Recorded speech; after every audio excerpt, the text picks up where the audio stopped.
Good afternoon, Robin. Yes, he continues to divide opinion here in South Africa.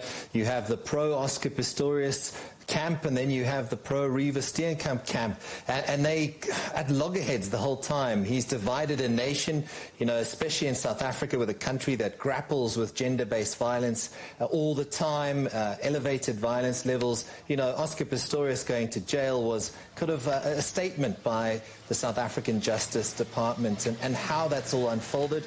Well, he sort of slipped out in the middle of the night. Many people expect that it was early this morning before sunrise, and no one got any shots of Oscar getting out of the Kgosi Mampuru facility in Atteridgeville. So at this point in time, there's also a bit of Oscar Pistorius fatigue amongst the South African public. You know, a lot of people are kind of glad that this is now a thing of the past, but he will end up in his uncle's house where he will serve house arrest for the remainder of his sentence.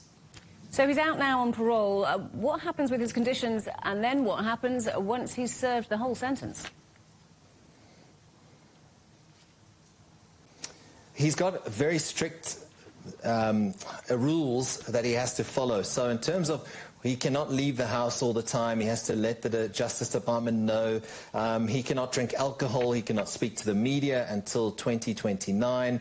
He has to undergo therapy as well as anger management classes. So there's a lot that Oscar Pistorius still has to do, but he is under the house of his uncle Arnold in a wealthy suburb in Pretoria. So he will be there for the time being. It is interesting, the speculation that surrounds when his sentence is over in 2029, what he will get up to. Will he return to athletics? Will we ever see Oscar Pistorius near athletics track? And that remains to be seen. At this point in time, many people think they might even go into coaching. But Steenkamps have come out with, June Steenkamp has come out with a statement saying that obviously parole was always part of the legal process, but she's very happy with those strict rules that Oscar Pistorius will have to adhere to as he serves the remainder of his sentence until 2029.